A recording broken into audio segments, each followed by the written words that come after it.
सभी प्रेमियों को हरिओम। गुरु जी ने मन की कितनी अच्छी पहचान बता दी है।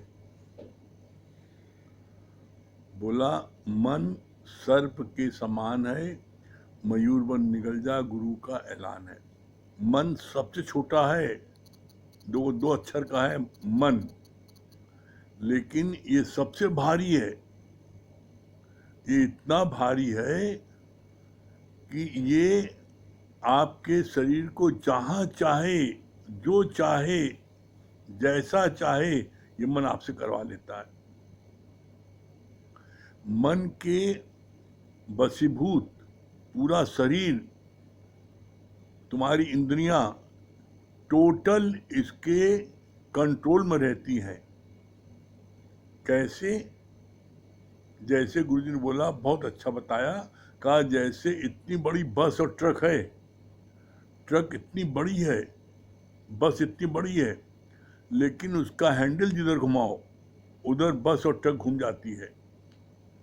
इसी तरीके से ये तुम्हारा मन तुम्हें जिधर घुमाता है तुम उधर घूम जाते हो। तो बोला जगजीत नहीं बनो, पूरे जग को जीत के आ जाओ, तब भी कोई वैल्यू नहीं है। मन जीत बनो।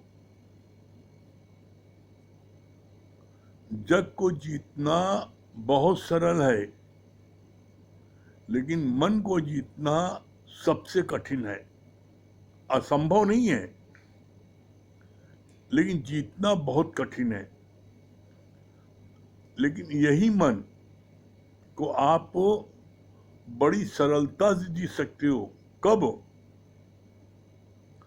सिर्फ एक बात आप रख लो, ये बात अपने हम जीवन के अनुभव से कह रहे हैं आपको। सिर्फ सतगुरु जो आपको कहे, बस आप वैसा वैसा करते चलो, अपनी मन बुद्धि चट करके। गारंटी है कि आप मंजिल तक पहुंच जाओगे। क्यों? कारण क्या है? कारण है गुरु मंजिल तक पहुंचा है। गुरु जानता है किस रास्ते से मंजिल तक पहुंचा जा सकता है। बस गुरु जहां जहां जैसे जैसे कदम रखे, उसी के कदम पर कदम हम रखते जाएं और मंजिल तक पहुंच जाएं। होता क्या है, ये मन और बुद्धि, इसको चाहे कितना समझाओ, चाहे कितना इसको डांटो, पीटो, मारो, कूटो, कुछ भी करो, लेकिन ये मन फिर अपने मन की बात को जिद करके आपसे करवा लेता है और आप कर बैठते हो।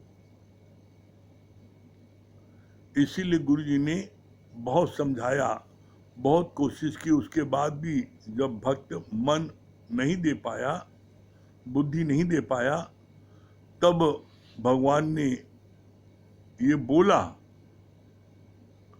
मन बुद्धि कर दो अर्पण, ज्ञान तभी पाओगे, और मन बुद्धि को चलाओगे तो गुरु से दूर जाओगे। एक्चुअल में होता क्या है, यहां मन जो है उसका एक छत्र राज्य आपके शरीर पर है। मन जब जो आपसे कहता है, आपका शरीर, आपकी इंद्रियां वो कार्य करती हैं। बलात्कार से भी वो कार्य करने के लिए मजबूर हो जाती हैं। क्यों? क्योंकि मन जो है वो आपको मजबूर कर देता है कार्य करने के लिए। तो ऐसे में मन जो है वो जब उसके राज्य पर किसी दूसरे का अधिकार होने लगता है, तो फिर वो मन उसका दुश्मन हो जाता है। दूसरे का अधिकार क्या होने लगता है? जब हम गुरु का ज्ञान नित्य सुनते हैं तो धीरे धीरे धीरे धीरे ये मन जो है गुरु के प्रति आकर्षित होता जाता है, गुरु के प्रति जो है वफादार होता जाता है, और गुरु इतना अधिक हमको प्यार देता है कि हम गुरु की बात को मानने के लिए मजबूर हो जाते हैं। तो परिणाम क्या होता है? इस मन पर, पहले इस शरीर पर मन का हुकूमत चलती थी, अब इस शरीर पर गुरु की हुकूमत चलने लगी, और चलते चलते ये हुकूमत जो है शरीर पर क्या हो गया कि पहले 100% मन के गुलाम थे, और अब हम धीरे धीरे धीरे धीरे गुरु के गुलाम होते जाते हैं और गुरु को गुलाम हो जाते हैं। तो जब तक ये मन देखता है कि ये 50% तक हमारी बात मान लेता है तो वो समझौता कर लेता है, लेकिन जब मन ये देखता है कि मेरा पूरा राज्य ही जा रहा है और अब ये गुरु के कहने पर चलने लगा है, तो इसका परिणाम क्या होता है कि मन जो है वो गुरु का एकदम दुश्मन हो जाता है, नंबर 1।